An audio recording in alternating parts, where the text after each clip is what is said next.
igat. Palis na po tayo sa bahay. Ready po tayo ng igat sa isda. Saka po tayo kukuha ng kahoy na panggatong. Sige po mga igat. Update ko na ako yung mamaya. On the way na po kami.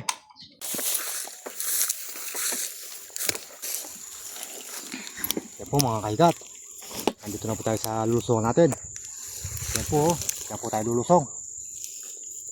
Titingnan po natin kung makakahuli tayo ng igat tsaka po isda.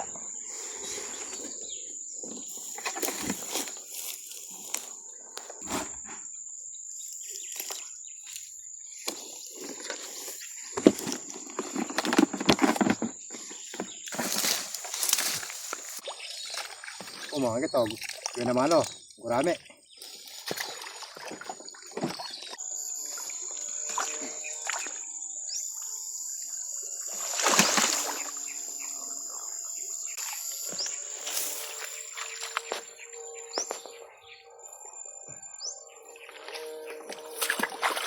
Oh mga kaigat o, manghihiyaw, bulig.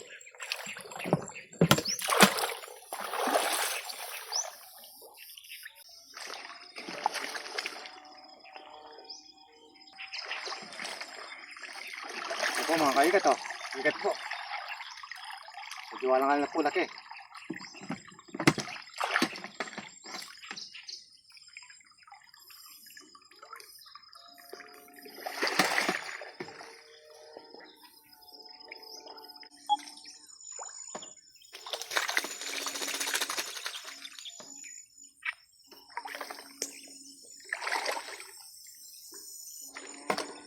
Po, tilapia o, pagkarito.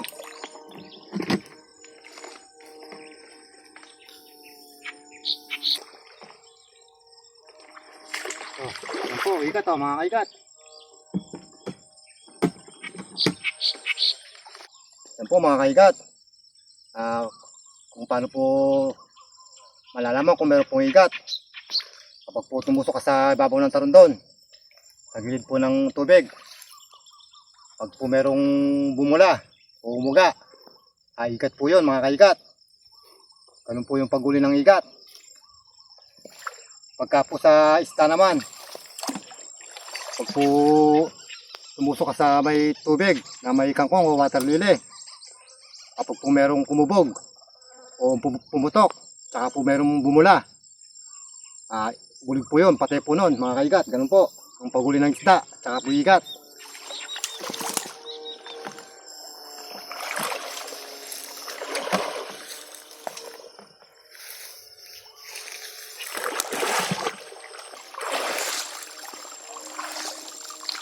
Yan po mga kaigat.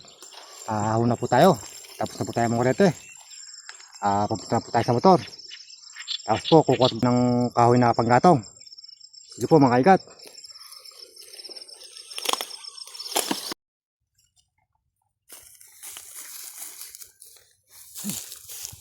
Yan po mga kaigat.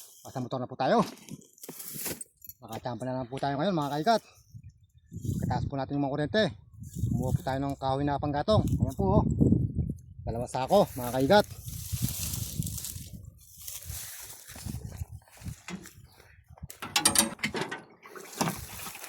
Mga kaigat, ito po yung nahuli natin ngayon.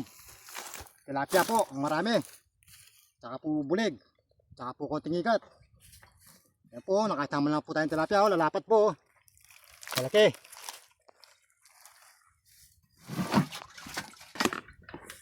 Oh mga kaigat, ito po yung bulig. Pulang po yung puno yung buslo mga kaigat.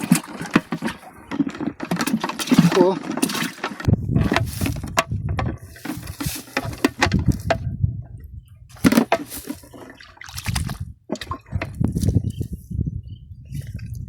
Yan po mga kaigat.